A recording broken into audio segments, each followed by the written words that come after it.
7단원은 경우의 수와 순열이고요. 뭐 이게 학교마다 가끔 시험 안 내기도 하고 그러긴 한데 뭐 우리는 준비는 해야 되니까 빨리 보도록 할 텐데 요게 약간 불공평한 단원입니다. 왜냐면 좀 이쪽으로 머리가 튼 애들이 있어. 그냥 잘하는 애들이 있어. 그냥 막 풀어. 그리고 요거는 이제 사실은 그 확률과 통계라는 그 과목의 앞부분을 뜯어서 여기다 끼워 넣어 놓은 건데 여기 있는 걸 기본으로 해서 이제 확률과 통계를 공부하게 되시면 심화된 내용들을 계속 이어나가게 되겠죠. 그래서 경우의 수는 결국 확률과 통계에 가서 완성이 되게 될 텐데 거기 가서 보면 나보다 더 괜찮은 방법으로 푸는 학생들이 있어. 그러니까 좀 앞에 있는 뭐 방정식 단원이나 함수 단원이나 이런 것들은 푸는 방법이 어느 정도 정해져 있어요. 근데 이제 그거를 다 연습하지 못하고 다 체화시키지 못하고 시험을 보기 때문에 이제 우리의 점수가 그렇게 되는 건데 얘는 또 그런 게 아니야. 약간 좀 뭐랄까 그런 이 설명할 수 없는 자기만의 그 기준들이 있어요. 사람들마다.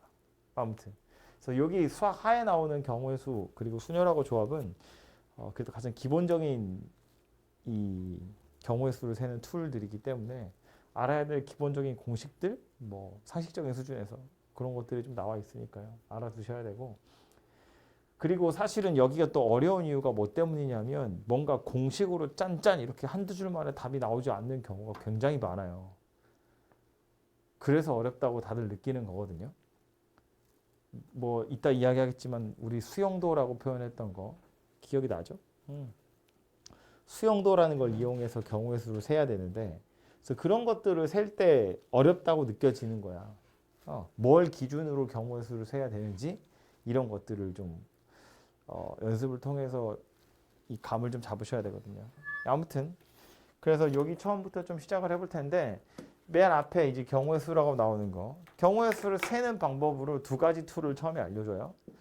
합의 법칙이랑 곱의 법칙이라는 거 더한다는 얘기고 곱한다는 이야기인데 이거 말로만 읽어가지고는 잘 이해가 안 되거든요.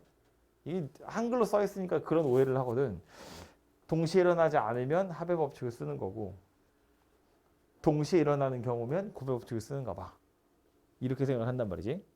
근데 이 동시에 일어난다, 동시에 일어나지 않는다라는 말에서 이제 오해의 소지들이 조금 생겨나긴 하는데 뭐 이 틀린 말은 당연히 아니지. 이 RPM뿐만 아니라 다른 책에서도 다 이런 식으로 표현을 하고 있거든요. 그러니까 틀린 표현은 아니지만 여기서 생겨날 수 있는 오해들을 조금 수정을 해보자 그런 이야기고요. 합의 법칙이랑 곱의 법칙을 쓰는 가장 기본적인 거 제가 지난번 수업할 때도 그렇게 얘기를 했을 텐데 A라는 식당에 메뉴가 세 가지가 있어. A1, A2, A3. B라는 식당에도 메뉴가 세 가지 있어. B1, B2, 하나 더 할까요? 네 가지 있어 이렇게. 내가 밥 먹을 거야. 점심을 먹을 건데 식당은 두 개가 있어요. 내가 점심 먹을 수 있는 경우의 수는 몇 가지야? 라고 물어보면 7가지야 라고 대답을 하겠죠.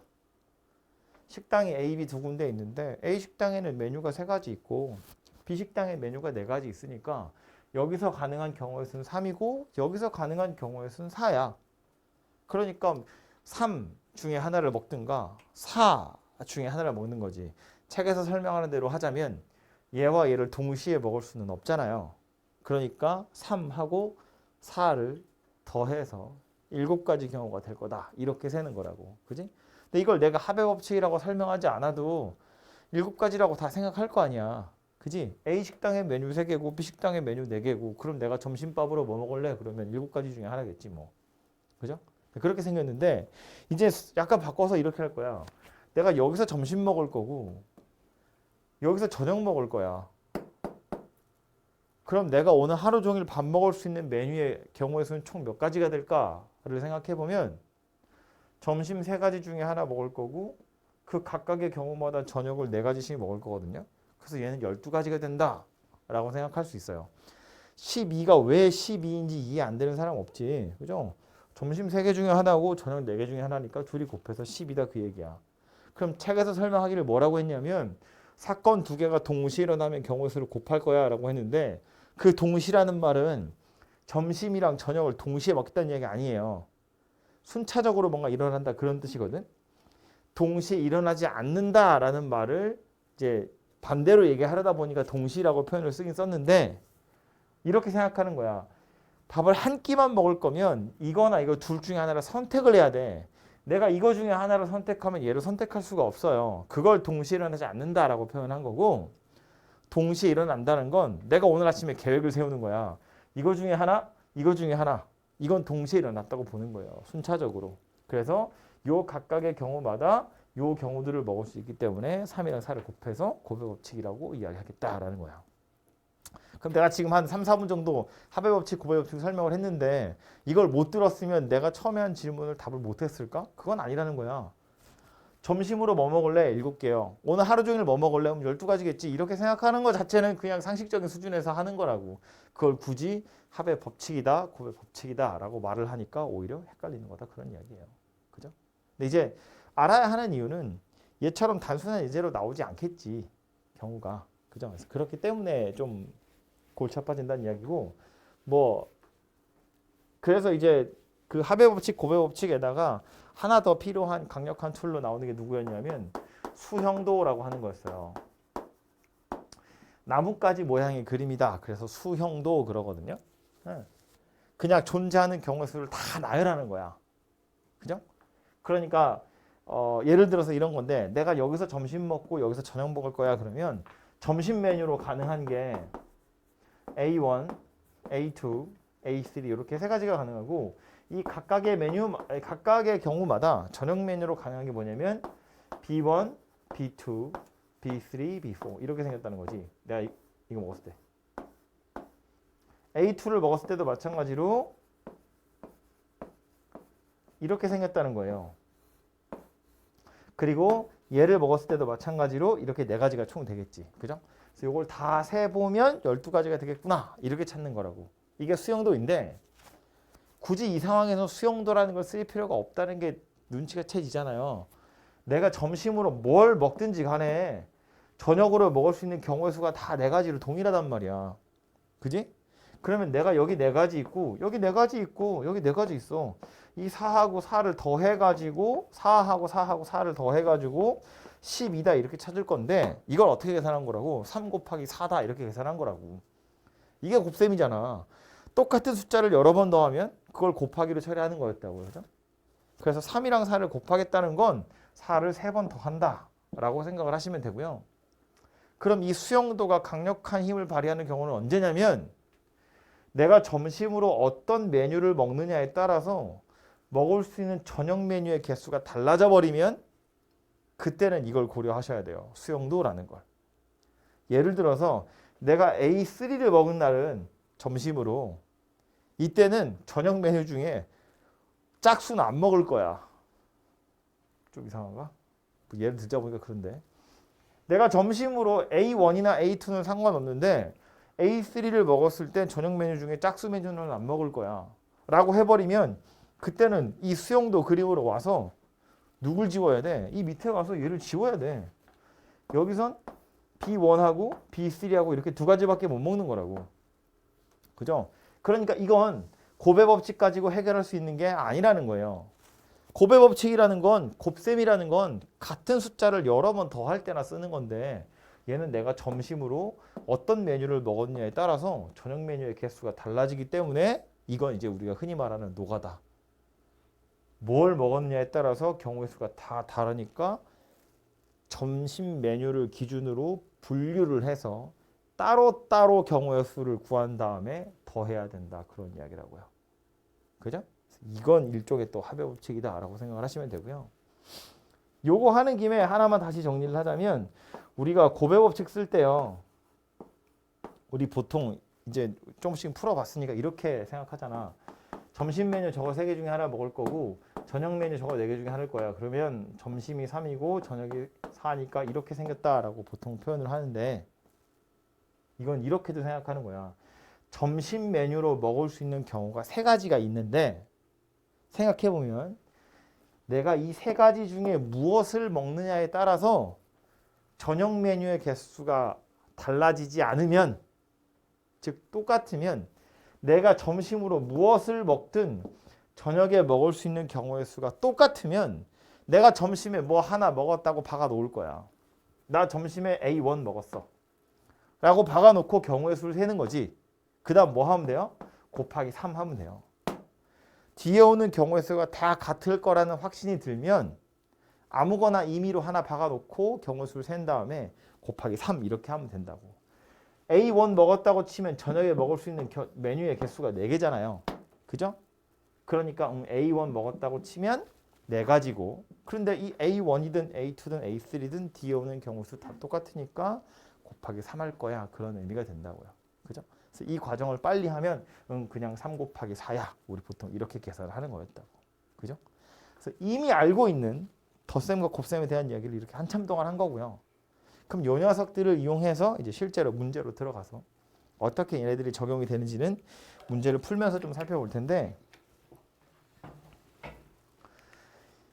이거 내가 설명을 해야 되니까 이렇게 하긴 한다만 꼭 제가 하는 방법이 베스트는 아니에요. 말했지만 혹시 이걸 어떻게 해야 될지, 어떻게 경우의 수를 세야 될지가 약간 난감해지면 그때는 이런 생각하는 거야. 합의 법칙이니 곱의 법칙이니. 근데 그게 아니라 야 이건 이렇게 풀면 되겠는데? 라고 번뜩 뭔가 떠올랐으면 일단 그대로 풀어보셔도 돼요. 그리고 그렇게 풀어서 몇 번 틀려봐야 돼. 맞으면 좋고 차라리 틀려보는 게 나아. 왜 틀렸는지를 알아야 이제 좀 늘겠지. 그죠? 아무튼 그래서 첫 번째 문제부터 볼 텐데, 이거 제가 설명 안 해도 문제는 아마 풀 수 있지 않을까 싶거든요. 서로 다른 두 개의 주사위를 동시에 던질 거야. 뒤에 오는 거 빼고 서로 다른 주사위 2개 던질 거야. 기원아, 경우수 몇 가지 있어요? 서로 다른 주사위 2개 던질 거야. 전체 경우 몇 가지 있어요? 일어날 수 있는 경우는? 왜 16개야? 주사위는 눈이 6개예요. 그러니까 36가지 되겠죠. 그죠?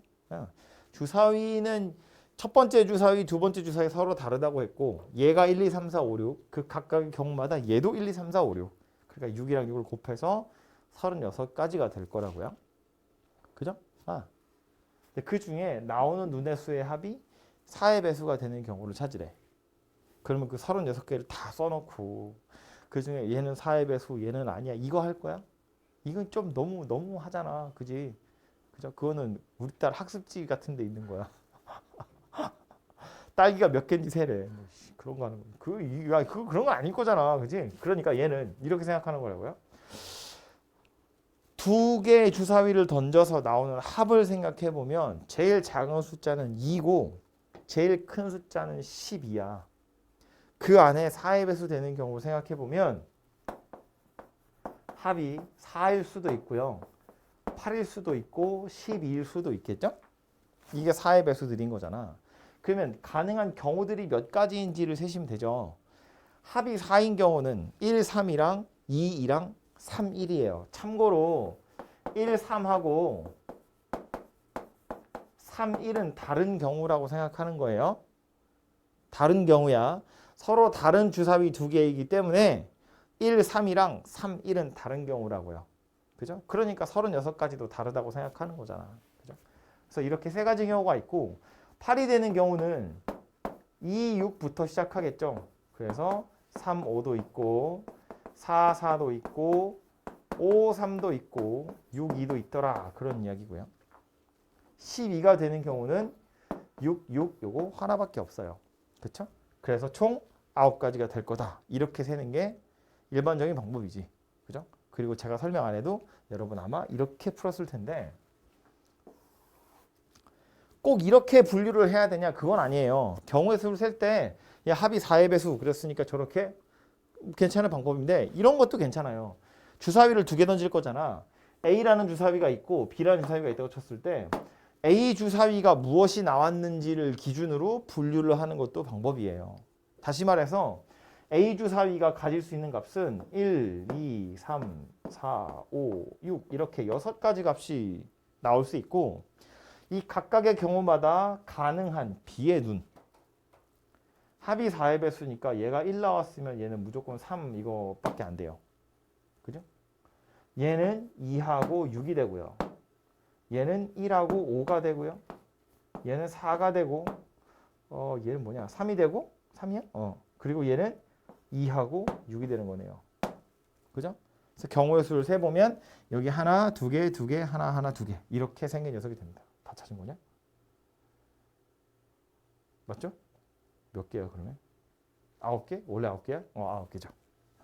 이렇게 해서 9가지 경우가 있다라고도 찾을 수 있다는 거예요. 이게 잘못된 방법이냐? 아니 틀린 방법이 아니야. 맞는 방법이에요. 이 둘의 차이가 무엇인지를 생각해 보자면 얘는 나오는 눈의 수의 합이 무엇이냐를 가지고 그걸 기준으로 분류를 한 거고 얘는 첫 번째 주 사위가 나온 눈이 무엇이냐를 기준으로 분류를 한 거라고요. 물론 다 써놓고 나서 보니까 얘가 조금 더 편하겠죠. 왜냐하면 분류를 해보니까 요거는 3가지고 이 각각의 경우를 구해서 더하기만 하면 되는데 얘는 6가지 경우를 구해가지고 더해야 되거든. 약간 귀찮잖아요. 그렇죠? 그러니까 2가지가 만약에 정말로 동시에 떠올랐으면 그 중에 얘를 하시면 되고요. 근데 둘 중에 아무거나 먼저 떠오르는 걸 하시면 되겠죠. 근데 이제 대부분의 문제는 뭘 기준으로 분류해야 되는지 문제에 대충 나와요. 눈치를 챌 수 있거든요. 이거는 내가 설명하려고 얘기하니까 그런가 보다 싶지 실제로 이렇게 문제 푸는 사람 제가 본 적이 없어요. 이런 문제를 풀 때 다 이렇게 풀지 일부러 이렇게 푸는 사람은 없다고. 그죠? 근데 이렇게 푸는 게 잘못된 건 아니다라는 거야. 그래서 이런 방법들이 있을 수 있다라고 생각을 하시면 되겠고요. 그래서 밑에 있는 것도 뭐 눈으로만 빨리 보면 숫자가 4개 있대. 1, 2, 3, 4. 그 중에서 서로 다른 2개를 선택을 해가지고 10의 자리 숫자가 짝수인 자연수를 구하래요. 그럼 얘는 뭐 가지고 분류를 하시면 좋겠어요? 10의 자리 숫자가 짝수라며. 그럼 10의 자리가 2일 때랑 10의 자리가 4일 때로 분류를 하시면 되겠죠. 그죠? 근데 10의 자리가 2일 때랑 10의 자리가 4일 때 1의 자리에 오는 경우의 수가 같아 달라. 같아야 달라요? 네, 너무 어려운 질문이니? 숫자 1, 2, 3, 4 4개 있고 그 중에 2개 선택할 건데 10의 자리 숫자가 짝수인 자연수 찾으래요. 그럼 10의 자리에 들어가는 숫자는 2하고 4야. 그걸 기준으로 분류를 하란 이야기야. 10의 자리 숫자가 2일 때 경우의 수랑 4일 때 경우의 수를 찾아서 더하면 되는데 10의 자리 숫자가 2일 때랑 4일 때 1의 자리에 오는 경우의 수가 같으냐고 다르냐고. 당연히 같지. 10의 자리 숫자가 2면 1의 자리는 1, 3, 4잖아. 10의 자리 숫자가 4이면 1의 자리는 1, 2, 3이잖아요. 똑같이 3가지씩이라고. 그래서 우린 뭐 하는 거다? 3 더하기 3을 할 게 아니라 2 곱하기 3을 하는 거다. 그 얘기라고. 그죠? 어쨌든 10의 자리에 누가 오느냐를 가지고 분류를 해보시면 될 거고요.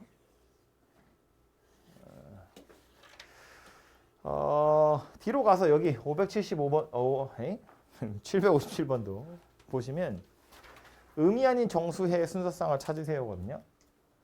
이것도 한 번에 딱 풀 방법이 없어요. 숫자가 너무 더러워가지고. 그래서 이거는 x, y, z에다가 적당히 넣어서 이제 경우를 세야 되는데 그래서 이제 분류를 하자는 거지. x에 넣을 수 있는 정수, y에 넣을 수 있는 정수, z에 넣을 수 있는 정수 먼저 하나 딱 정해놓고. 근데 누구로 하는 게 편할 것 같아 보이냐면 당연히 y에다가 숫자를 먼저 넣는 것이 편하겠죠. 왜냐하면 x를 기준으로 분류를 한다고 치면 이거 0부터 8까지 해야 돼요. 얘는 0부터 5까지 해야 되거든요. 물론 5는 해가 없겠지만. 근데 이건 0, 1, 2, 3 4개만 하면 되잖아요. 심지어 3일 때는 없어요.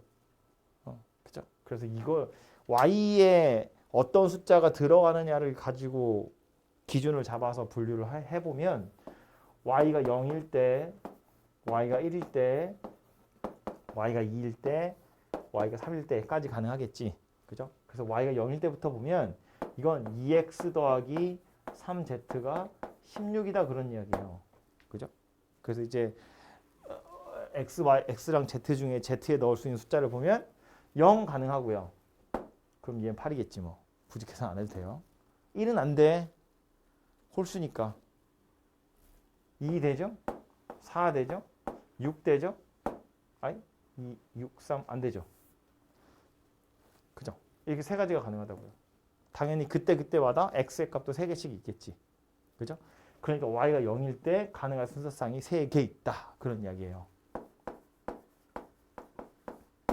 그럼 y가 1일 땐 얘랑 경우수가 같아 달라? 당연히 다를 거야. 식이 다르잖아요. y가 1이면 2x랑 3z를 더한 게 11이에요. 그러니까 z에 넣을 수 있는 숫자는 0은 안 되고요. 1 가능하고 3 가능해요. 그래서 이거 두 가지가 되더라라는 거야.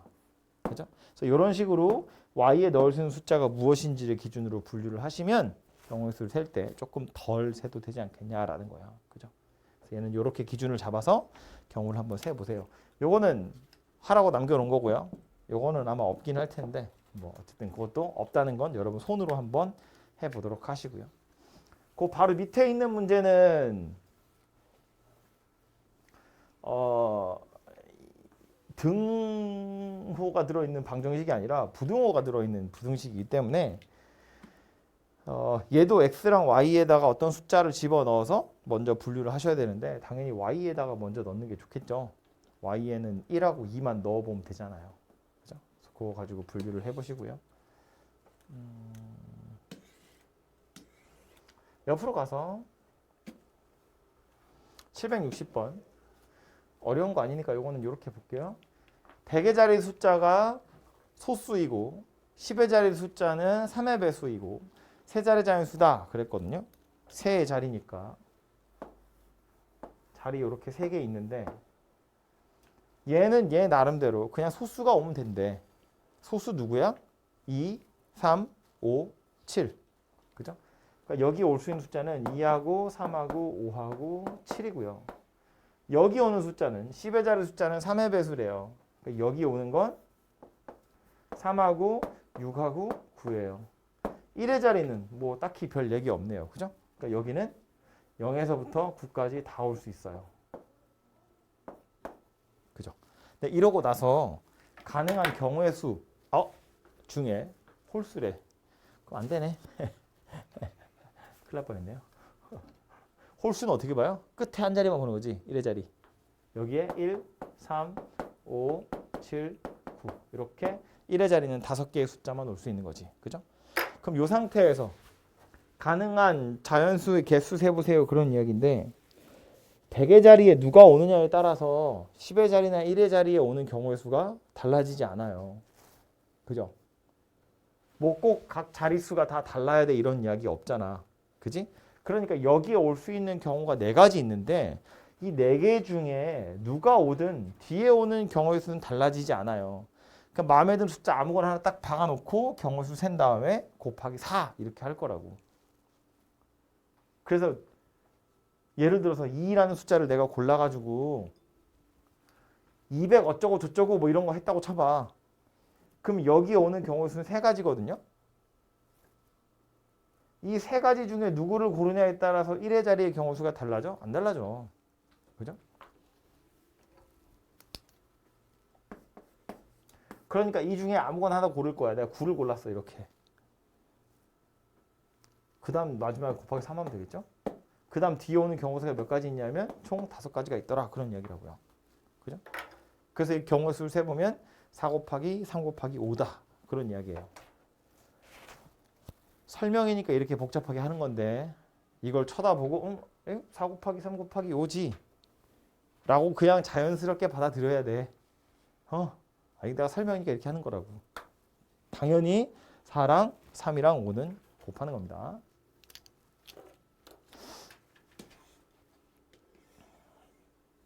요거는 혹시나 싶어서 항해개수 다항식에서 항해개수 세세요인데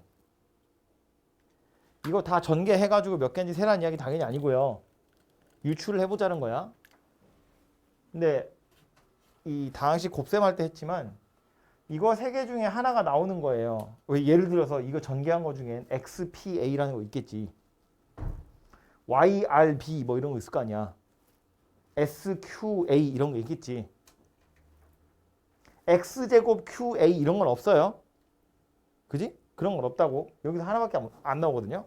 다시 말해서 이 괄호 안에서 X, Y, Z 셋 중에 하나가 나올 거고 그 다음 괄호 PQRS에서 하나 나올 거고 그 다음 괄호 A, B 중에 하나가 나오는 거야. 그렇게 해서 그 세 개가 곱해져서 하나의 항이 만들어진다고요. 예를 들면 XPA라는 것처럼. 그지? 그래서 그런 경우가 몇 가지 있냐는 이야기니까 3 곱하기 4 곱하기 2가지 있다. 이렇게 생각을 하시면 되겠죠.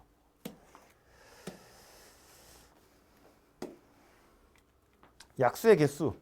상식입니다. 어떻게 구하죠? 약수의 개수 구하래. 어떻게 구해? 뭐부터 해야 돼? 인수분해. 정확히는 인수분해라는 표현보다 소인수분해.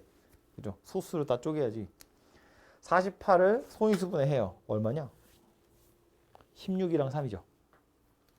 48이라는 건 2의 4제곱이랑 3을 곱하는 거야. 약수의 개수 몇 개죠?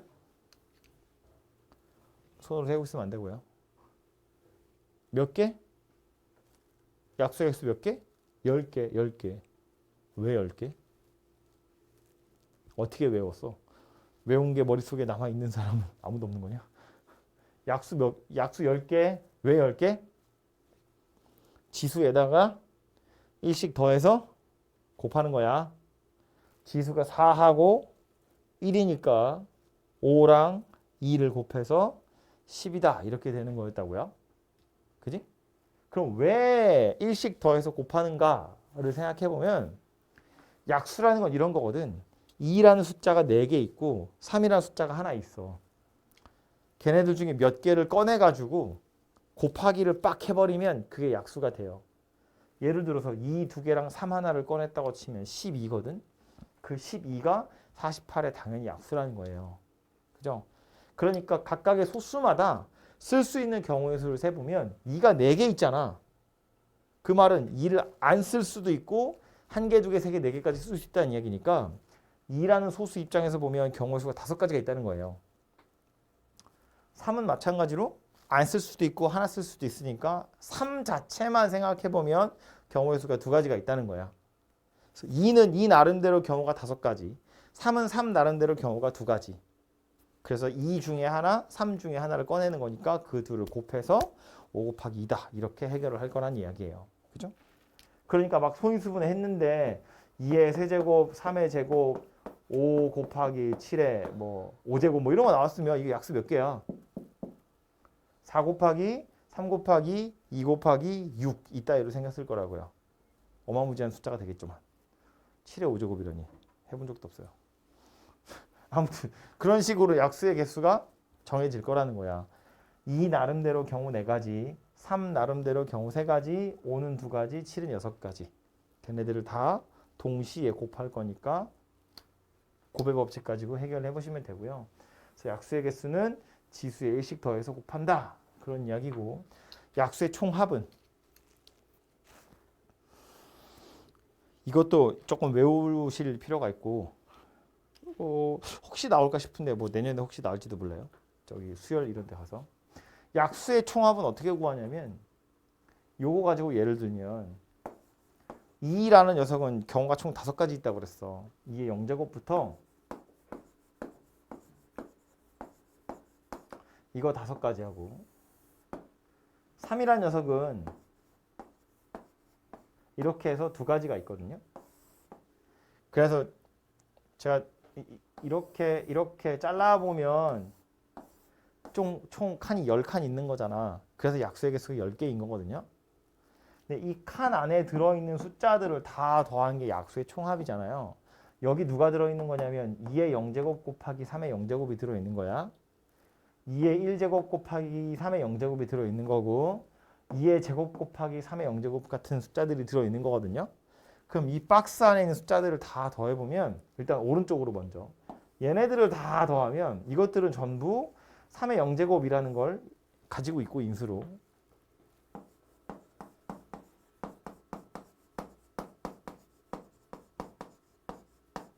이렇게 생겼을 거고요.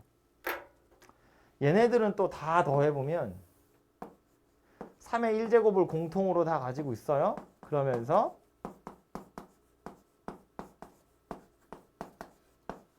다 더하면 이런 형태가 될 거고, 그럼 요거 두 개를 또 다시 더하면 되죠. 그러면 3의 0제곱, 3의 1제곱, 2의 0제곱, 2의 1제곱, 2의 2제곱, 2의 3제곱, 2의 4제곱 이렇게 생긴 녀석이 만들어지겠죠. 그죠? 얘가 약수의 총합이더라 라는 거고요. 지금 보시면 느낌 왔지만 이런 얘기야. 아까처럼 2의 세제곱, 3의 제곱, 요거까지만 하자. 이렇게 생긴 녀석 약수의 총합 구하세요. 약수의 개수 구하세요. 그러면 4 곱하기 3 곱하기 2. 약수의 총합을 구하세요. 그러면 2의 0제곱부터 2의 1제곱, 2의 제곱, 2의 세제곱에다가 3의 0제곱, 3의 1제곱, 3의 2제곱에다가 5의 0제곱, 5의 1제곱까지 곱해서 만들 거다. 그런 이야기라고요. 그죠? 그래서 이 녀석이 약수의 총합이 될 거다. 뭐 그런 이야기입니다. 그래서 요 공식 같은 거 정도는 기억을 해 두셔야 나중에 어디서 브랜드 나올지 모르니까 기억을 좀 해 두시고요. 시간이 생각보다 많이 지났네. 빨리 할까요? 쓸데없는 얘기 빨리 지우고. 졸리지?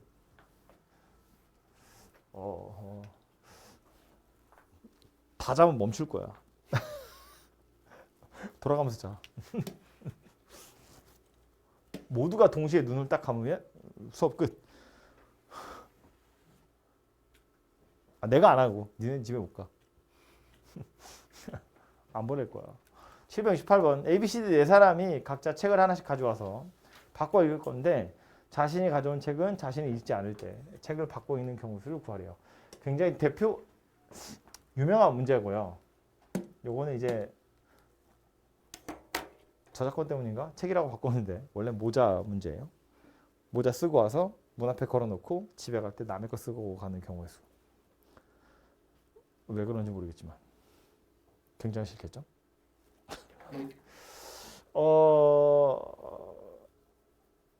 그래서 결론을 내자면 이거를 이런 생각하는 건데 사람을 대문자로 쓰고 그 사람에 해당하는 모자를 소문자라고 썼을 때 어쩔 수 없이 얘는 뭘 계산할 방법이 없어서 수형들을 그려볼 텐데 이 A란 녀석이 자기 모자는 못 쓰고 간다고 그랬잖아요. 그러니까 경우를 먼저 세보면 얘는 B, C, D 중에 하나를 가져가는 거야. 그죠? 그래서 얘가 B를 가져갈 수도 있고 얘가 C를 가져갈 수도 있고 얘가 D를 가져갈 수도 있어요.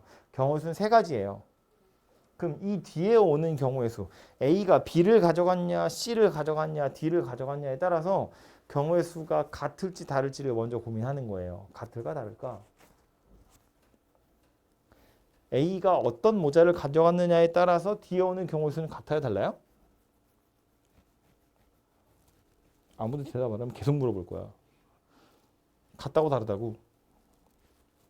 다르대. 정말 달라? 같으면 안 될까?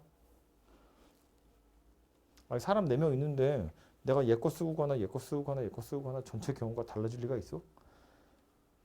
달라질 리가 없지. 달라질 리가 없어. 내가 뭘 쓰고 가느냐에 따라서 뒤에 오는 경우 수는 안 달라져요. 첫 번째 사람은 내 것만 아니면 아무거나 가져가면 되잖아. 그지? 그러니까 이 뒤에 오는 경우 어차피 공부하는 거니까 다 세보긴 할 텐데 생각을 하자고. A가 무엇을 가져가든 뒤에 오는 경우 수는 안 달라지겠구나. 그러니까 그럼 A가 B를 가져갔다 치고 경우 수 센 다음에 곱하기 3을 하자. 이렇게 생각하는 거라고요. 그죠? 그럼 실제로 안 달라지는지를 한번 살펴보자면 수용도 다 완성할 거예요. A가 B라는 모자를 가져갔어. 그럼 그 다음에 서 있는 B는 와서 보니까 내 것 빼고 다 걸려 있는 거잖아요. 그 A도 되고 C도 되고 D도 돼요. 얘가 가져갈 수 있는 경우는 이렇게 세 가지가 됩니다. 그럼 C 입장에선 B, A를 가져갔다고 쳐봐요. 남는 모자가 C, D거든. 그 지금 못 가져가니까 얘 D고 얘는 C예요. B, C면 A, D가 남았으니까 얘가 D고 얘가 A여야 되고요. B, D면 얘가 A고 C여야 돼요. 그래야 서로 남의 모자를 가져가는 경우가 완성돼요. 그죠? 그래서 이렇게 세 가지가 되고요. A가 C라는 모자를 가져갔다고 쳐봐자고. 그럼 B가 와서 보니까 걸려있는 모자가 A, B, D 3개인데 그 중에 B는 못 가져가잖아. 지 거는. 그래서 어쩔 수 없이 A하고 D 중에 하나를 가져가는 거예요. 그럼 이제 위에 있는 경우부터 보면 얘네 둘이 C하고 A를 가져간 거야. 남는 건 B랑 D거든요. 그러니까 얘가 D를 가져가고 얘가 B를 가져가야 서로 다 남의 거 가져가는 건데 밑에 건 얘네 둘이 C, D를 가져갔어. 남는 게 A, B거든.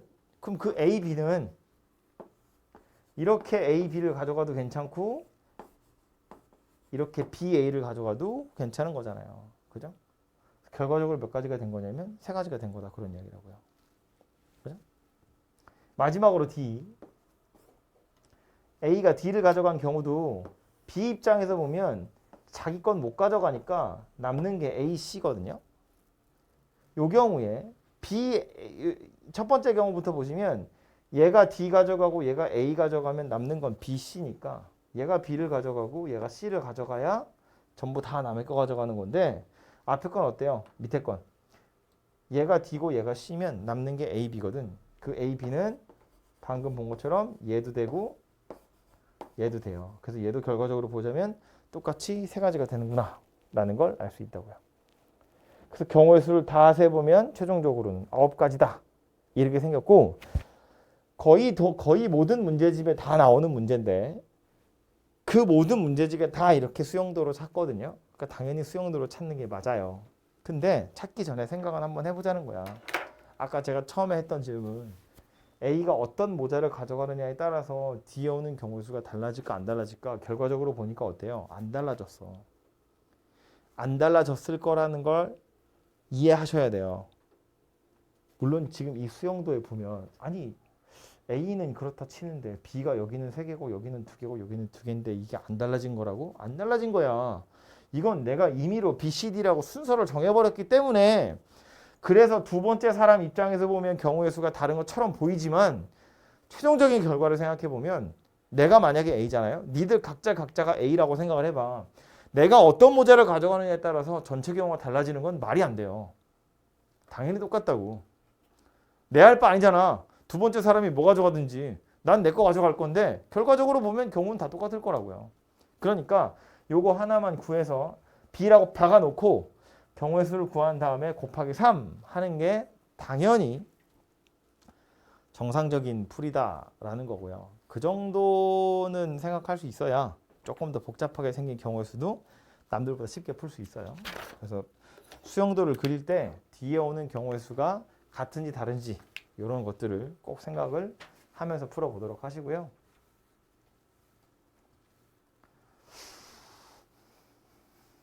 이 상황을 어떻게 타개하지?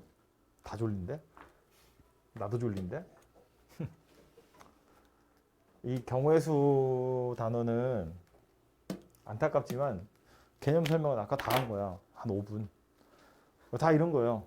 이 문제의 합의 법칙과 곱의 법칙이 어떻게 적용되는지 수용도를 어떻게 그리는지를 설명하는 거야. 알면 졸리지. 몰라도 졸리고. 뭐야? 어쩌자고.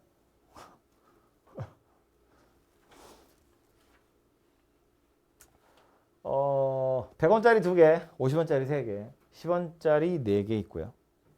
일부 또는 전부를 사용해서 지불할 수 있는 방법의 수를 구하래요.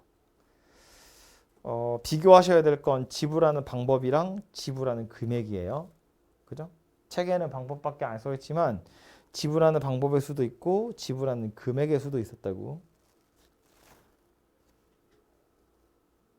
지불하는 방법과 금액은 뭐가 차이 나는 거냐면 내가 100원을 지불할 때 100원짜리 하나를 지불하는 거랑 50원짜리 2개를 지불하는 건 금액이 같아요. 방법이 다르죠. 100원짜리 하나를 주는 거랑 50원짜리 2개를 주는 건 방법은 다른 거라고. 그지? 그러니까 방법 입장에서 보면 100원짜리, 50원짜리, 10원짜리를 다 따로따로 생각하는 거예요. 100원짜리가 마치 약수의 개수 세는 것처럼 100원짜리 동전이 2개야. 그럼 100원짜리 동전만 가지고 가능한 경우의 수가 몇 가지인가 생각해보면 3가지예요. 안 주던가, 한 개 주던가 두 개 주던가. 약수할 때처럼 50원짜리 3개 있대.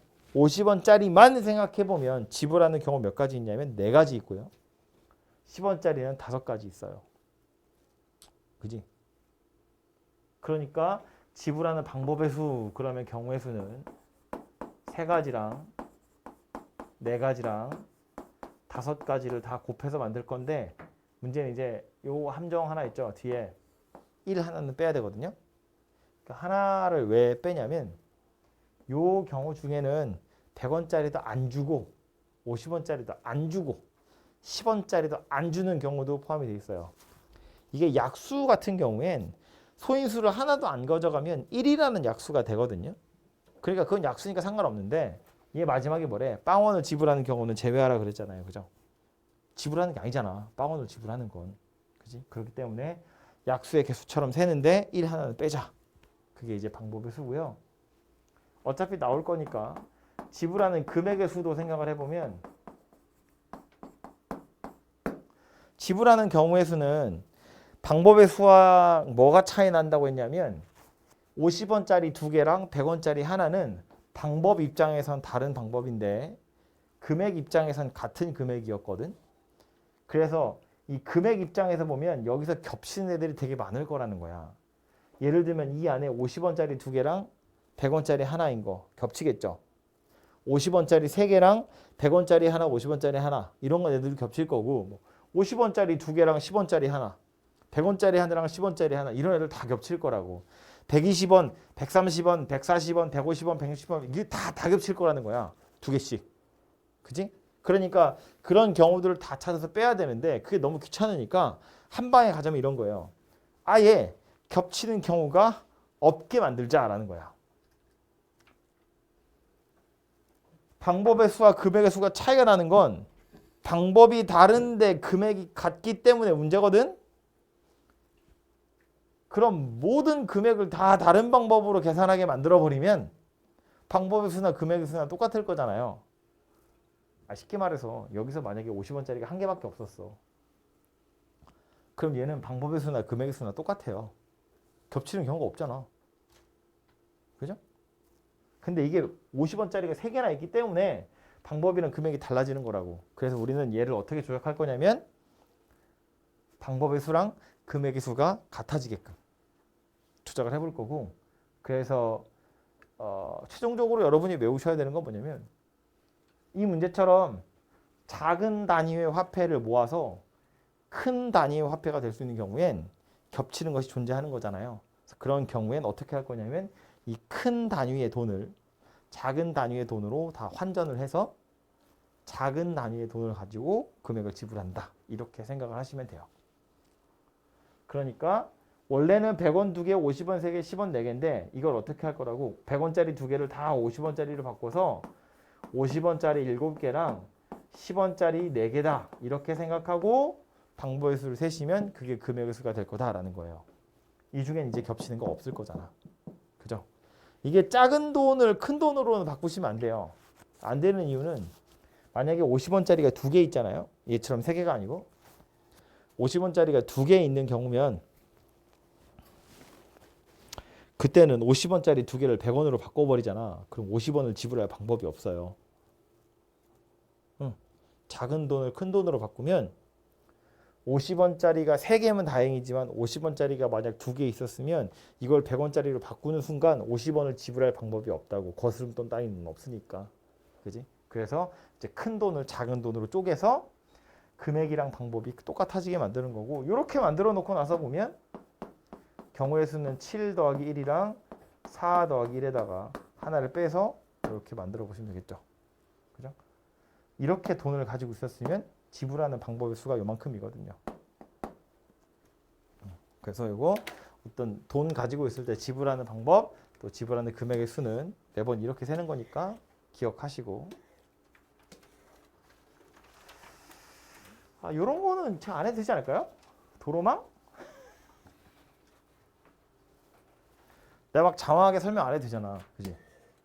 A, B, C, D인데 A 출발해서 B, C 2개 다 거쳐서 D에 도착한대요. 경우의 수 세래. 그럼 A, D 사이에 B, C도 있고 C, B도 있는 거잖아. 그지? A에서 B 가는 거 2개, B에서 C 가는 거 3개, C에서 D 가는 거 2개. 그거 3개를 다 곱하는 거야. 2 곱하기 3 곱하기 2예요. 더하는 거 아니고. 그죠? 아이, 이건 너무 쉬우니까 됐고요. 색칠하는 것도 볼까요? 이 색칠하는 건 피곤한 문제가 밑에 가면 있습니다. 근데 뭐 피곤한 건 피곤한 거고 기본적으로는 뭘 생각하는 거냐면 인접한 영역은 다른 색을 칠해야 돼. 그리고 옆에 누가 칠해져 있으면 내 칸에 칠할 수 있는 경우 수가 달라지거든요. 그래서 인접한 영역이 많은 자리에다가 먼저 칠하는 거야. 그래야 경우 수 세기가 편하고 띄엄띄엄 왔다 갔다 칠하시면 안 돼요. 하나 칠하면 인접해 있는 애들 옆으로 돌아가면서 칠하기를 하셔야 그나마 덜 힘들게 칠하게 돼요. 그죠? 그래서 이 대표 문제 777 같은 경우도 A나 C에다가 먼저 색을 칠하시고요. A에 칠했다고 치면 그 다음에 B, C, D 요 순서대로 그냥 색을 칠하시면 된다고요. 뭐 A 칠하고 B 칠하고 D 칠하고 C 칠하고 이러시면 안 됩니다. 안 된다는 표현 좀 그런데 피곤합니다. 그렇게 칠하시면. 이런 애들도 마찬가지. 인접한 게 많은 것 C나 D를 먼저 칠을 하시는 게 편해요. 그죠? 779번. 누구 먼저 칠하는 게 좋겠어요? A를 먼저 칠하시는 게 좋겠죠. 알파벳 순서대로 칠하라고 A, B, C, D 나온 거잖아. 그치? 저 순서대로 칠하시면 되는데 얘는 A부터 칠을 시작한다고 해도 칠을 하다 보면 약간 이상해져요. 그죠? 이게 깔끔하게 딱 끝나는 문제도 있거든. 대표 문제처럼. 근데 얘는 깔끔하게 안 끝나죠. 실제로 해보면 이런 건데 내가 A에다가 칠하는 경우가 아무것도 안 칠해져 있다고 쳤을 때 A에 칠할 수 있는 색깔이 총 5가지가 있어요. 그래서 내가 여기다가 5가지의 색을 칠한다라고 5라고 쓴 거야. 뭐 좀 더 정확히는 아무거나 하나 딱 박아놓고 뒤에 오는 경우 다 똑같을 거니까 곱하기 5 이렇게 하겠다는 뜻이에요. 그 다음 B에다 색을 칠하려고 보니까 A에 내가 뭐 아까 칠했잖아요. 그러니까 B에는 요거랑 똑같은 색은 못 칠하거든. 그래서 하나 빼고 나머지 4가지 색깔을 칠하는 거예요. 그 다음 옆에 있는 C로 왔더니 A에도 뭔가 칠해져 있고 B에도 뭔가 칠해져 있는데 얘네 둘이 서로 다른 색으로 칠했을 거잖아요. 그러니까 C 입장에서 보면 5가지 중에 2가지는 쓸 수가 없는 거지. 그래서 3가지를 쓸 수 있어요. 이렇게 생겼습니다. 그 다음 D로 넘어와서 보면 D 입장에선 B에 누군가 칠해져 있고 C에 누군가 칠해져 있어요. 참고로 B는 D랑 인접한 게 아니기 때문에 B랑 D는 신경 쓸 게 아니야. 같은 색이어도 상관없어요. 달라도 되고. D 입장에선 인접한 게 A, C야. 여긴 아직 안 칠해졌으니까. 요 두 색깔은 서로 다른 색깔이었을 거잖아요. 얘네들도 인접해 있는 거니까. 그래서 그 2가지를 뺀 나머지 3가지 색깔을 칠할 수 있는데 문제는 이러고 와서 E라는 영역에 가보면 어때요? 얘는 사방 다 칠해져 있어. 얘도 칠해져 있고 얘도 칠해져 있고 얘도 칠해져 있어. 문제는 이 3가지 색깔이 다 다른 색이 아닐 수도 있다는 거예요. 이미 칠해져 있는 영역들을 살펴보니까 이 입장에서 보면 얘랑도 인접해 있는데 얘네 둘은 다른 색이겠지. 얘네 둘도 다른 색이겠지. 그런데 얘네 둘은 다른 색일지 아닐지 알 수 없지. 그죠? 그러니까 얘네 둘이 다른 색이면 이 입장에선 3가지 색깔을 피해야 되니까 2개밖에 못 칠하는데 B랑 D가 만약에 같은 색이면 같은 색깔에 요거까지 해서 2가지 색깔만 피하면 돼요. 3가지를 쓸 수 있다는 이야기야. 그래서 B랑 D가 같은 색이냐 다른 색이냐에 따라서 E에다가 칠할 수 있는 경우의 수가 달라져요. 그죠? 그러니까 요 순서대로 진행을 하다가 여기서 멈춤하는 거지. 이 뒤에 몇 가지 색이 칠해졌느냐에 따라서 뒤에 오는 경우의 수가 달라지는 거니까 더 이상 고배 법칙만 가지고 계산할 수 있는 게 아니다라는 거야. 그래서 어떻게 할 거냐면 분류를 해서 따로따로 경우의 수를 센 다음에 더할 거다 그 얘기예요. 뭘 가지고 분류하는 거다? B랑 D의 색이 같으냐 다르냐를 가지고 분류하는 거다. 그거에 따라서 E에 칠하는 경우의 수가 달라지니까. 그죠? 그래서 B랑 D랑 색이 같은 경우 B랑 D가 색이 다른 경우로 생각해 보면 B, D의 색이 같아지면 A는 5개, B 4개, C 3개인 건 여전히 그대로인데 D에 와서 경우가 하나밖에 안 돼요.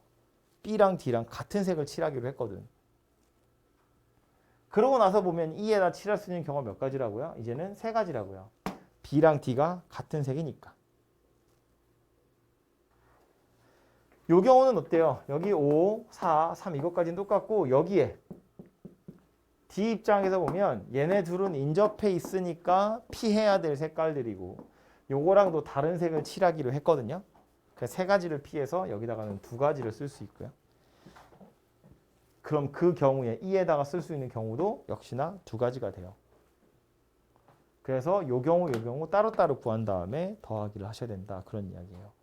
맨 앞에서 했던 것처럼 맨 앞에 했던 이야기인데 결국에는 쭉쭉쭉 곱하기로 쭉 연결되는 게 아니라는 거야. 이 앞에 누구냐에 따라서 뒤에 오는 경우 수가 달라지기 시작해버리면 이거는 하나의 식으로 계산할 수 있는 게 아니고요. 결국 얘네들을 가지고 분류해서 따로따로 구한 다음에 더하셔야 된다. 그런 이야기예요. 이게 이 영역의 색을 칠할 때 이런 게 필요한 경우도 있고 필요하지 않은 경우도 있고 똑같은 문제를 순서를 잘못 정하면 이런 걸 해야 되는 경우도 있고 안 해도 되는 경우도 있고 막 그래요. 복잡하거든요. 그래서 아까도 말했지만 인접한 영역이 많은 걸 먼저 칠하시고 그 다음 순서대로 돌아가면서 칠을 할 건데 그게 최선이거든. 그럼에도 불구하고 얘는 방법이 없는 거야. 그래서 얘는 그냥 이렇게 푸는 거예요. 어허. 그래서 이런 방법이 있다는 걸 꼭 기억을 해두도록 하세요. 어디냐? 이어서 해야 될 얘기는 순열입니다. 순열은 그 이제 경우의 수를 세는 방법 중에 특별히 이제 고배 법칙 조금 더 적극적으로 활용하는 거다라고 생각하시면 되고요. 요거 이제 앞에 내용 나와 있는 부분이에요. 네. 그래서 요거는 이 말도 좀 알고 계셔야 하기 때문에 이거는 따서 잠깐 보자면 순열이라는 건 서로 다른 n개 이게 요 단원에서는 그렇게 중요하게 나오지 않는데 2학년 때 확률과 통계를 선택하실 2학년이나 3학년 돼서 확률과 통계를 선택하실 분들은 요 서로 다르다는 표현이 굉장히 중요하거든요. 근데 1학년 때는 그거 가지고 여러분 약 올리는 건 안 나올 거예요. 어쨌든 서로 다른 n개 중에서 r개를 선택해서 일렬로 배열하는 방법의 수 그게 순열이에요. 순서대로 나열한다 이렇게 생각하시면 돼요. n개 중에서 r개를 뽑아가지고 걔네들만 나열하는 경우의 수 그게 순열이다 그런 이야기인데 기호로는 어떻게 나타내냐면 이렇게 나타냅니다. 대문자 P로. 대문자 P에 왼쪽 아래 첨자 오른쪽 아래 첨자 들어가는데 n개 중에 r개 골라서 줄 세우는 거야. 그래서 n, p, r 이렇게 생긴 숫자입니다. 그러니까 n개 중에 r개 고를 거니까 r이 더 클 수는 없지. 그죠? 10개 중에 20개 뽑아서 줄 세우는 건 말이 안 되잖아요. 그러니까 이 r이라는 숫자는 당연히 아무리 커도 n까지밖에 안 커지고요. 그리고 요거 0보다 크다라고 되어 있는데 n이 0인 건 없지만 r이 0인 건 가끔 나오긴 합니다. 뭐 어쨌든 n하고 r 또 보면 몇 개 중에서 몇 개 보통 이렇게 얘기하기 때문에 다 자연수인 것들만 나오게 될 거예요. 그래서 이 n하고 r 사이의 숫자도 그냥 n개 중에 r개야 npr 이렇게 좀 기억을 하고 계시고요. 뒤에 오는 요거 있죠. 요거는 이제 실제로 여러분이 써먹어야 될 내용이니까 이해를 하자면 예를 들어서 숫자를 하나 넣어서 생각을 해보자고요. 아이고. 10개 중에서 사람 10명 있는데 내가 3명 뽑아서 줄 세울 거야. 서로 다른 10개 중에 3개를 뽑아서 일렬로 나열하는 방법의 수 10p3이에요. 계산을 해보면 어떻게 생겼을 거냐면 사람 10명, 선착순 3명 이거 하는 거거든요. 그러면 자리가 3개 있다는 이야기죠. 3명 줄 세울 거니까. 자리가 3개 있는데 맨 앞자리에 설 수 있는 사람 몇 명 있냐면 10명 있는 거야. 10명 중에 누가 올지 모르잖아요. 그죠? 그래서 맨 앞에 오는 사람 경우수 10가지 있고요. 그렇게 해서 맨 앞에 누가 섰다고 치면 두 번째 자리에는 맨 앞 사람 하나 빼고 남는 9명 중에 한 명이 와서 줄을 설 거고 그 다음 자리는 앞에 2명 줄 섰으니까 8명이 와서 줄을 서게 될 거예요. 그죠? 그러니까 맨 앞에서부터 한 명씩 자리 차지를 할 거니까 인원수가 줄어들 거란 이야기인 거지. 그지? 그래서 10명 중에 3명을 뽑는 경우의 수 그러면 10부터 시작해서 숫자 3개를 순서대로 곱하시면 순열의 경우의 수가 되더라. 그런 이야기거든요. 그래서 얘를 좀 일반화해서 만들어 놓은 게 누구냐면 NPR, N개 중에 R개를 뽑는 거야. 그럼 이건 계산 어떻게 한다고? 자리가 R개 있는 거고 맨 앞에서부터 N 하나 작은 거 하나 또 작은 거 등등등 이렇게 작아질 거란 이야기예요. 그래서 어디까지 갈 거냐면 n-r 더하기 1까지 간다는 건데 이 마지막에 n-r 플러스 1을 외우는 게 아니고 이 숫자의 개수가 r개다라는 게 중요한 내용이에요. 이게 r개다 보니까 어쩔 수 없이 이런 모양새가 된 거야. 위에도 보시면 10p3 그러면 10에서부터 숫자가 3개거든요. 그러다 보니까 마지막에 8이라는 숫자가 나왔어. 이 8을 찾는 방법은 뭐냐면 10에서 3 뺀 다음에 1을 더한다 인데 굳이 이걸 외우려고 할 필요가 없다고요. 이게 된 이유는 이게 맨 앞에 게 n이니까 n 빼기 0, n 빼기 1, n 빼기 2 이렇게 해서 r개가 오다 보면 n에서 r-1을 빼야 돼. 맨 앞에서 0을 뺐거든. 그러다 보니까 이제 얘가 플러스 1로 바뀐 건데 어쨌든 얘를 외울 생각하지 마시고 n부터 숫자 r개를 곱한다. 이렇게 기억을 하고 계셔야 돼요. 10p3, 10부터 숫자 3개를 곱한다. 이렇게 생각하는 겁니다. 됐죠? 무슨 얘기지? 그래서 이런 식으로 숫자가 나오면 당연히 이렇게 계산을 할 건데 요거 중에 약간 특별한 녀석으로 만약에 n개 중에 n개 다 뽑아서 줄 세울 거야. 뭐 10개라고 해보면 10명 있는데 10명 다 일렬로 줄 세울 거야. 그럼 경우에서 뭐 될 거냐면 10부터 숫자 10개 곱하는 거예요. 10, 9, 8, 7, 6, 5, 4, 3, 2, 1을 다 곱하는 거거든요. 10에서 1까지 다 곱하는 거. 이게 중간에 멈추는 게 아니라 끝까지 다 곱하는 거. 그걸 우리 뭐라고 부르냐면 한글로 잠깐만 여기 좀 다른 거 써야 되니까. 기해승 이렇게 부르는데 실제로 저렇게 잘 읽진 않아요. 발음이 불편해가지고 기호가 어떻게 생겼냐면 n하고 느낌표거든요. 저 느낌표를 읽을 때 팩토리얼이라고 읽어요. 팩토리얼이라고 읽어요. 팩토리얼이라고 읽어요. 원래 F야. 좀 별로잖아요. 그것도 귀찮아서 그냥 n팩 이렇게 보통 얘기 많이 하는데 n 팩토리얼이에요. 얘는 n부터 하나씩 작아지면서 어디까지 곱하는 거냐면 1까지 곱하는 거예요. 싹 다 곱하는 거. n부터 얘처럼 10부터 숫자 3개 아니고 10부터 1까지 싹 다 곱하는 거. 그게 팩토리얼이다. 10에서 1까지 다 곱하면 10 팩토리얼 이렇게 생긴 녀석이 되겠죠. 그래서 이제 그 기호를 기억하시면 좋겠는데 1까지 다 곱한다는 것이 포인트거든요. 그러니까 뭐 자주 나오는 숫자 뭐 3팩토리얼 6이겠죠? 5팩토리얼 이런 거 되게 자주 나오는 숫자거든요. 그래서 몇 번씩 하다 보면 이제 외워지게 될 거예요. 중요한 숫자 몇 가지는 좀 외워두시면 좋은데 어쨌든 이렇게 생긴 녀석인데 어처구니 없지만 이거 그냥 외워야 되는 거 하나가 있어요. 여기 보시면 0 팩토리얼이라는 게 있거든요. n 팩토리얼 그러면 n부터 작아지면서 1까지 가는 거야. 1 팩토리얼은 1이에요. 2 팩토리얼은 2 곱하기 1이니까 2예요. 3 팩토리얼은 3 곱하기 2 곱하기 1이니까 6이거든. 근데 0 팩토리얼이라는 것도 있어요. 0 팩토리얼은 애초에 1보다 작은 숫자인데 1까지 작아지는 건 말이 안 되잖아. 근데 0 팩토리얼도 1이라고 하기로 약속을 하는 겁니다. 이거는 우리가 왜 그러냐고 따지고 들 수 있는 게 아니고요. 그냥 그렇게 하라니까 그냥 하는 거야. 그죠? 0 팩토리얼은 1이다 라고 정의한 거니까 그러려니 하고 받아들이세요.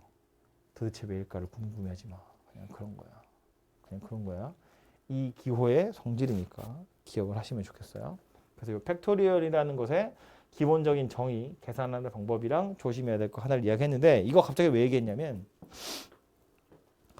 얘처럼 n이랑 r이 만약에 다른 숫자면 그냥 n부터 숫자 r개를 곱하면 되는데 이게 표현하기를 땡땡땡이라고 표현을 해야 돼. 그래서 이게 약간 불편할 때가 있어요. 언제냐면 R이 숫자가 아니라 문자로 나올 때, 그럴 때는 이렇게 표현하기가 약간 불편하거든요.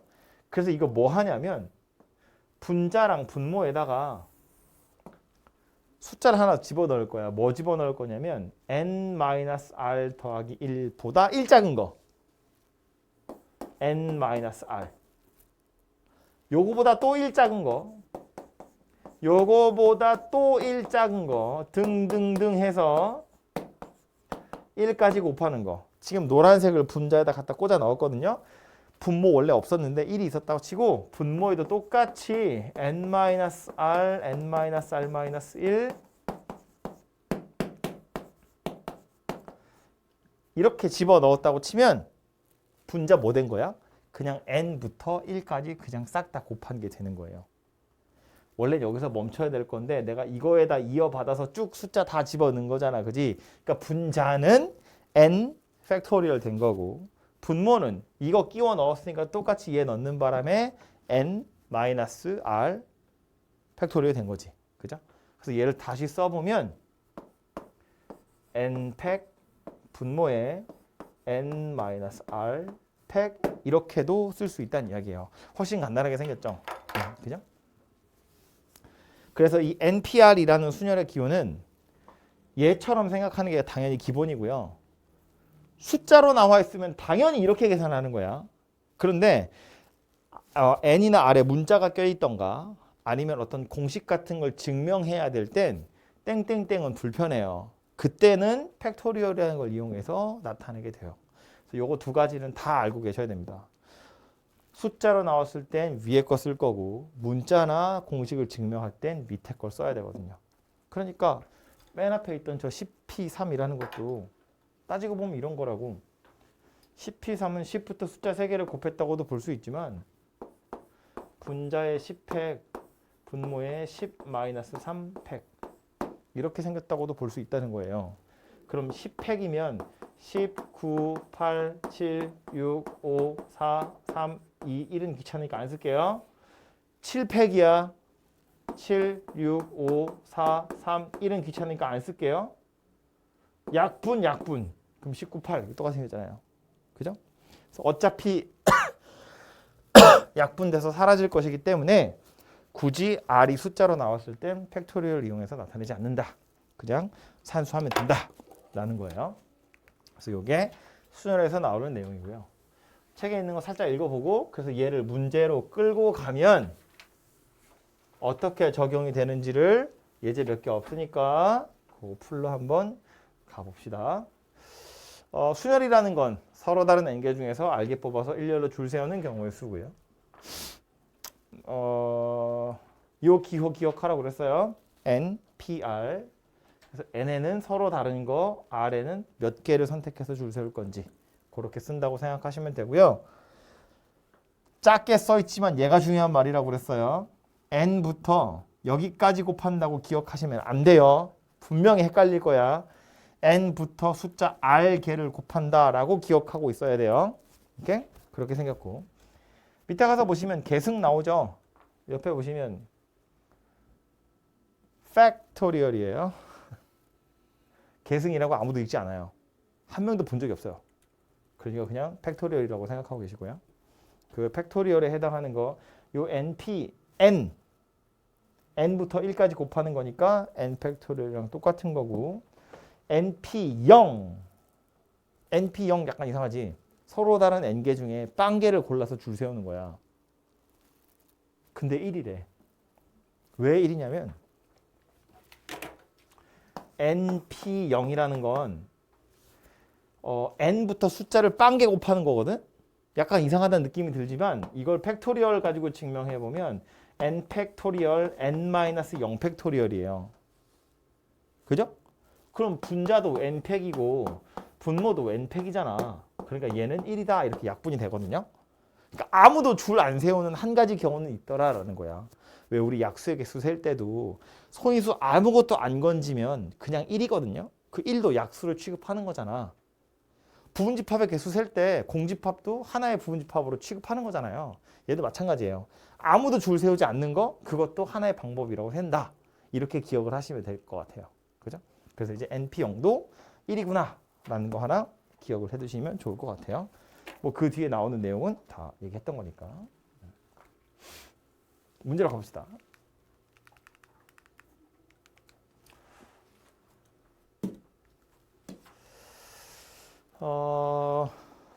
남학생 여학생 해야지. 781번이고요.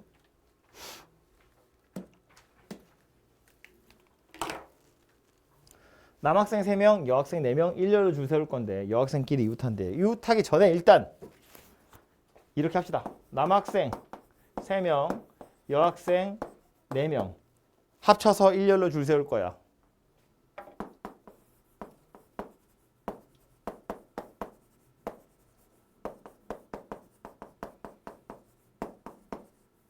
아이 귀찮게 다 쓰고 있네. 몇 가지? 남자 3명, 여자 4명 합쳐서 7명 일렬로 줄 세우는 경우 수 몇 가지? 7 팩토리얼. 얘는 굳이 계산 안 하셔도 돼요. 참고로 3팩은 6, 4팩은 24, 5팩은 120이거든요. 6팩이 720이야. 그 이유는 안 해요. 720을 넘어서 7 몰라. 안 해. 이 정도 숫자 되면 7팩 이러고 끝나시면 됩니다. 오케이? 두 번째로 이 문제에서 했던 것처럼 여학생끼리 이웃할 거야. 여학생끼리 이웃해서 줄을 서는 경우도 아닌데 이웃한다는 건 붙어있다는 이야기고요. 여학생이 4명이잖아요. 저 4명이 다 붙어있는 게 이웃하는 거야. 이건 이웃한 게 아니야. 이것도 이웃한 게 아니야. 여학생끼리 이웃해 그랬으면 이거 얘기하는 거예요. 다 붙어있는 거. 그럼 남자 3명, 여자 4명인데 여학생 4명이 이웃해 있대. 그냥 막 줄 서는 거면 구분 안 하고 막 줄 세우면 되는데 얘네 넷이 이웃해 있잖아요. 이 여학생들의 어떤 조건이 달려 있는 거잖아. 그죠? 그래서 이런 거 셀 때는 어떻게 하는 게 좋으냐면 조건이 없는 애들 먼저 줄을 세우고 그 다음에 까탈스러운 애들을 나중에 줄을 세우는 거야.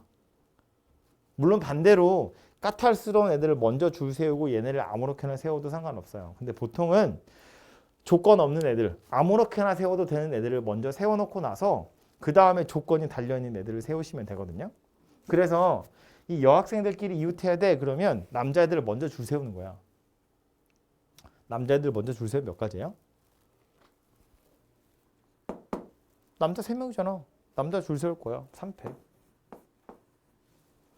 그 남자 3명 이렇게 섰다고 그냥 뭐 그 중에 여기 남자 1, 남자 2, 남자 3 이렇게 3명 줄 섰어. 그리고 나서 여자애들 4명이 우르르 몰려와가지고 야 우리 팔짱 다 끼고 어디 줄 설까? 자리 몇 개 있어요? 여학생들이 끼어 들어가서 줄 설 수 있는 자리가 몇 개 있다고? 하나, 둘, 셋, 4군데가 있죠. 우리 어디 줄 설까? 삭삭삭삭 저기 가자. 쟤랑 쟤 사이에 가자. 쟤랑 쟤 사이에 가자. 아우 쟤는 싫은데 여기 가자. 이거 하는 거잖아. 이렇게 해서 4자리 중에 하나를 골라서 가는 거예요. 그리고 그 각각의 경우마다 여학생들도 지들끼리 어쨌든 줄은 서야 될 거 아니야. 여학생 4명이 줄 서는 경우 몇 가지 있냐면 4팩토리얼 있더라. 그런 이야기예요. 그죠? 순서를 좀 바꿀까? 이렇게 하면 됐을까요? 남자애들 줄 서고 여자애들 줄 서고 여자애들이 여기 사이사이에 끼어 들어간다. 이렇게 생각을 하시면 되죠. 그죠? 근데 이거를 보통 책에서는 어떻게 설명하냐면 여학생들끼리 이웃하잖아. 그럼 여학생을 묶어서 한 사람인 것처럼 생각하는 거야. 어차피 얘는 찢을 게 아니니까 이 4명을 묶어요.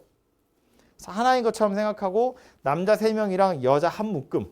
그래서 총 4명이 줄 서는 것처럼 생각하는 거야. 4명이 줄 서는 거니까 4팩토리얼이에요. 3팩에다가 4를 곱하면 4팩 되는 거야. 그지?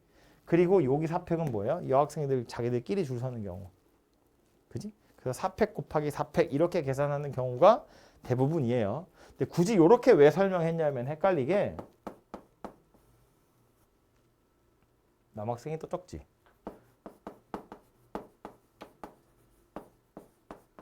이번에는 남학생들이 어떤 조건이 걸린 건데 남자애들끼리는 이웃하지 말았으면 좋겠어 거든요.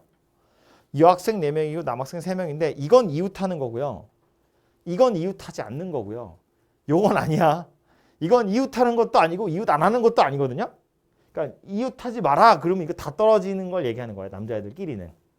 그러면 2번하고 다르게 3번에서는 남학생들한테 어떤 제한 조건이 걸린 거니까 여학생들을 먼저 세우는 거예요. 얘네는 이웃하든지 말든지 상관없으니까. 여학생들을 먼저 줄을 딱 세운다고. 그래서 여자 1, 여자 2, 여자 3, 여자 4 이렇게 줄을 세우고 나서 남자애들 셋이 여기 딱 서가지고 작전회의를 하는 거지. 어디에 줄을 서야 우리가 다 떨어져 줄 설 수 있을까? 생각해보면 이웃하지 않게 선다는 건 사이사이 어쨌든 여학생들이 있어야 된다는 이야기인데 남자애들이 가서 줄 설 수 있는 자리가 몇 군데 있나 하고 봤더니 이렇게 5개가 있더라라는 거예요. 여학생이 4명 있으니까 그 사이사이 3군데에 양쪽 끝에까지 해서 총 5개의 자리가 보인다고. 이 5개의 자리 중에 남자애들이 하나씩 골라 들어가서 줄을 서면 되는 거잖아요. 그죠? 첫 번째 남자애가 5개 중에 하나 골라서 갈 거야. 그럼 두 번째 남자애는 첫 번째 남자애가 간 자리는 못 가죠. 나머지 4개 중에 하나 갈 거고 세 번째 남자애는 남아있는 3자리 중에 하나 골라서 갈 거예요. 5 곱하기 4 곱하기 3 이렇게 생겼다고. 그걸 쓰면 뭐다? 5, P, 3이다. 그런 이야기라고요. 그죠? 응. 얘랑 비슷하다고 생각해야 돼. 한꺼번에 외우시는 게 좋으니까요. 조건이 걸려있는 애들도 있고 안 걸려있는 애들도 있으면 안 걸린 애들을 먼저 줄 세울 생각을 하시면 되고 남자애들끼리 이웃하지 말래? 그럼 여자애들 먼저 줄 세운 다음에 남자애들이 줄 서는 걸 고민하는 거지. 그러면 자리가 5개 있다고. 하나, 둘, 셋, 넷, 5개. 5개의 자리 중에 남자애들 3명이 줄을 서는 경우니까 5P, 3 이렇게 생겼다는 이야기예요.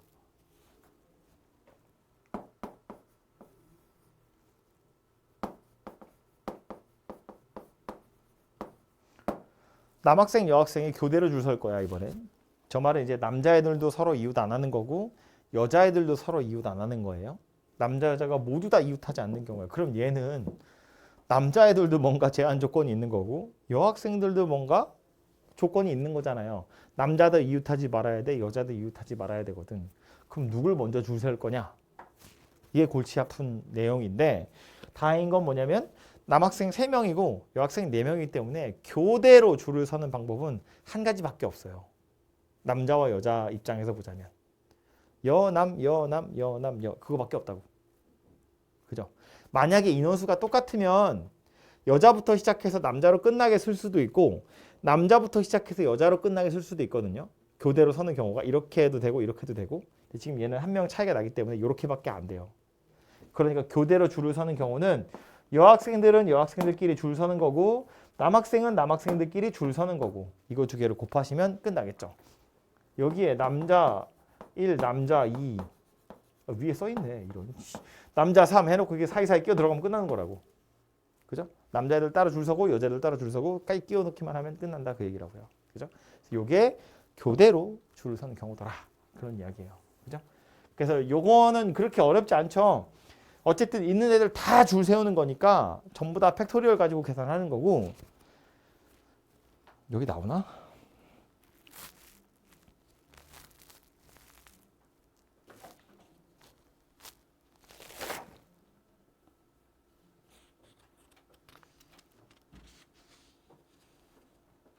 아니, 나오면 제가 얘기할게요. 이게 이런 문제들도 있을 수 있거든요. 야, 남자 3명 있고 여자 4명 있는데 내가 저 중에서 총 3명 뽑아서 줄 세울 거야.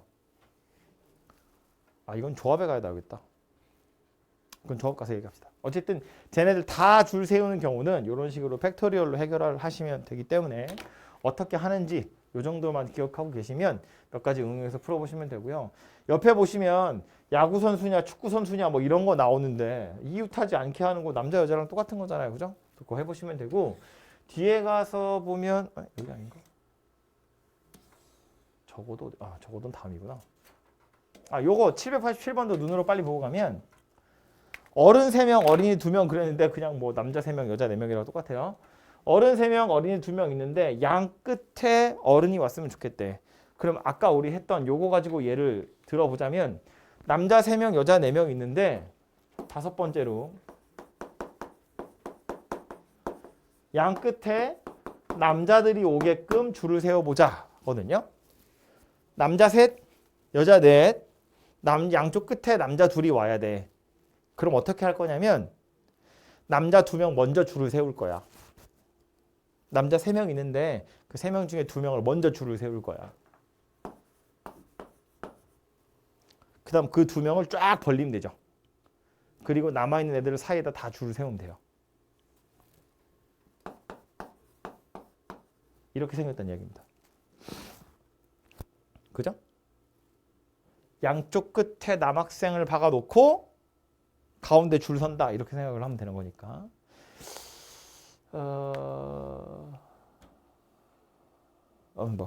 더 헷갈리니까. 이 정도 하고요. 그 다음 마지막 하나 더 해야 될 게 누가 있냐면 양 끝에 남자가 온다고 했잖아요. 이번엔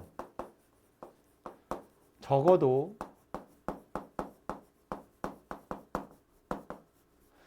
한쪽 끝에 남학생이 오는 경우의 수를 세보자. 예요.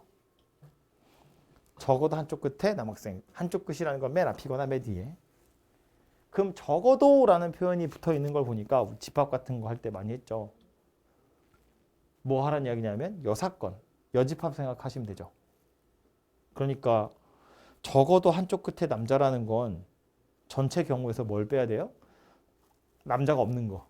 즉 양쪽 끝에 다 여자가 줄 서는 경우. 그걸 찾아서 빼시면 되죠. 전체 경우라는 건 이런 거잖아. 따가라. 여학생에서 시작해서 여학생으로 끝나던가 여학생으로 시작해서 남학생으로 끝나던가 남학생으로 시작해서 여학생으로 끝나던가 남학생으로 시작해서 남학생으로 끝나는 거. 이게 전체 경우거든. 그중에 적어도 한쪽 끝에 남학생이라는 건 이거 3가지를 이야기하는 거니까 이거 각각을 구하는 게 약간 귀찮거든요. 그래 이제 전체에서 양쪽 끝에 다 여학생인 경우를 찾아서 빼시는 게 낫겠죠.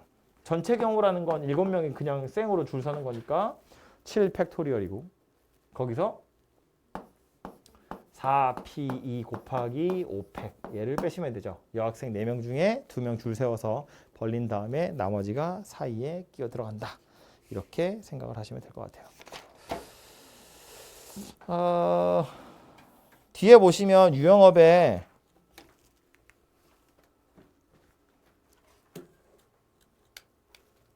(795번) 요거는 제가 설명 안 해도 고민을 좀 해보면 충분히 풀 수 있을 만한 거라서 요거는 제가 생략을 하고요.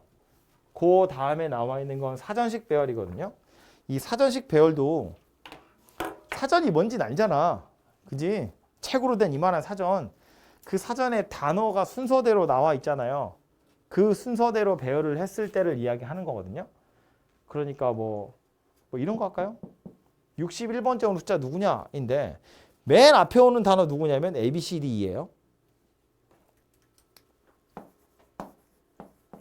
그 다음에 누구 오는 거야? A, B, C, E, D가 오는 거 있지? 그 다음에 누가 와요? A, B, D, C가 와요. A, B, D, E, C가 온다고. 이런 식으로 진행이 될 거잖아요. 그죠? 이게 사전식으로 배열하는 건데 61번째 누가 오네요. 그럼 맨 앞에 A 땡땡땡땡 이거 몇 가지 있는지를 생각해보면 되죠. 몇 가지냐? B, C, D를 나열하는 거니까 4팩토리얼 가지죠. 이거 4팩까지예요. 4팩 계산하면 얼마라고? 4, 3, 1은 귀찮으니까 안 쓸게요. 6, 4, 24예요. 24가지입니다.